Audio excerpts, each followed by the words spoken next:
Winter weather could be felt in parts of mid-Missouri tonight. Good evening, everyone. I'm Jim Reed. And I'm Emily Spain. We're tracking the system moving through the viewing area, and we've got live team coverage tonight. Jessica Porter is live in Sedalia, but we will first begin in the Weather Center with Kenton. Hey, Kenton.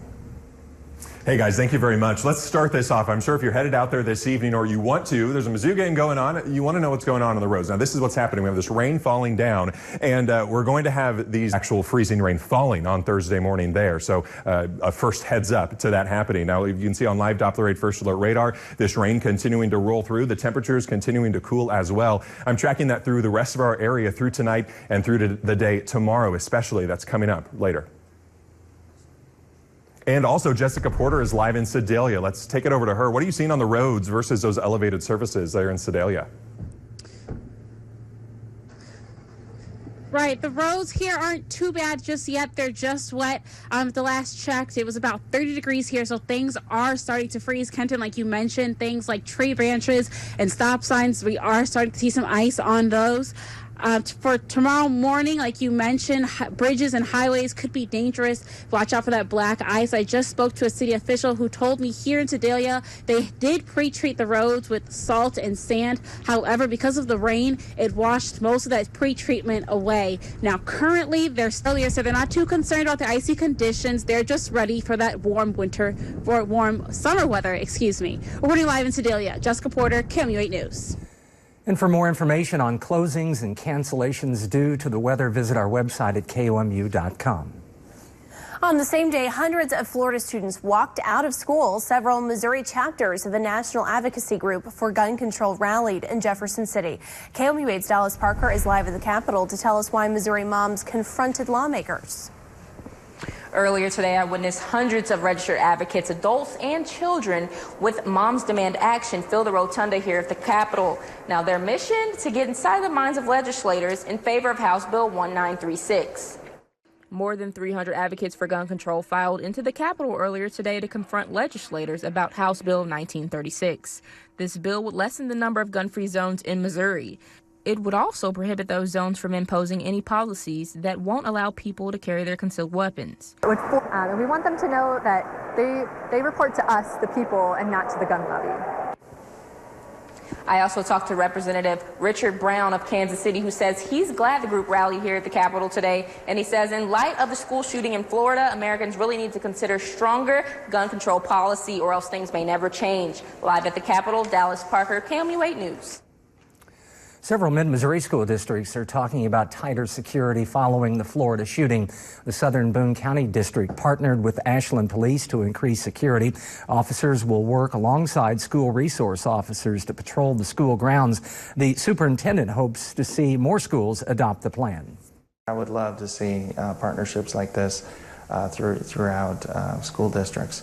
I know that here in Boone County, the Sheriff's Department and our local police departments have great working relationships with each of the school districts, and so I have no doubt that as a county our kids are safe.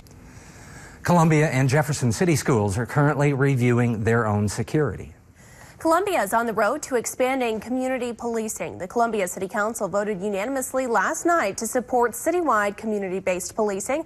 This came after City Manager Mike Mathis selected Sergeant Robert Fox to lead the community policing effort Saturday. KMU8's Kristen Harris is in the studio to tell us what people think of the plan.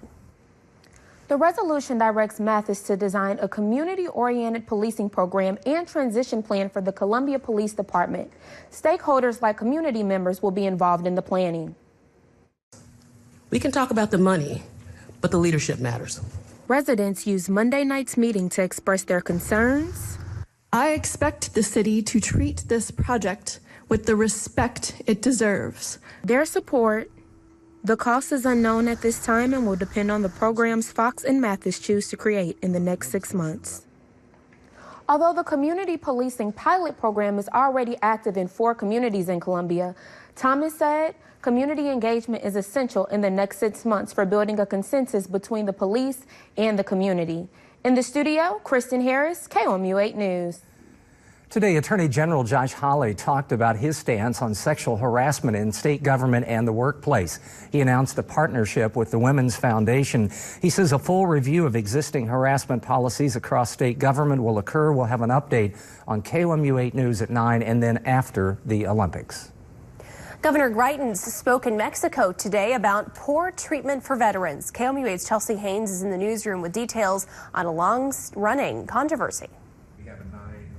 Governor Eric Greitens says big government is failing Missouri veterans. Now he's demanding accountability. Greitens' visit comes shortly after shocking evidence was revealed about veterans' homes across the state. Joy and laughter was brought to the hearts of many veterans today. Governor Greitens stopped by to pay his dues. You can't govern from behind a desk, and we've been out on the front lines talking with people about what we can do in our veterans' homes. But his visit came after a series of investigations into veterans' homes across Missouri. The government had failed our veterans. The state government had failed our veterans. The national government, the VA, had failed our veterans. And that's why we took strong action. That action resulted in shocking evidence for the homes in areas such as cleanliness and order. Staff at Veterans Home are looking forward to statewide changes. The investigation comes after the St. Louis Veterans Home was under fire for failing to care for its residents. Reporting in the newsroom, Chelsea Haynes, KOMU 8 News. How number crunching might give us a better look at how genes and autism go together. Plus, 5 straight wins have fans talking. We're talking Mizzou women's basketball. That's later in sports.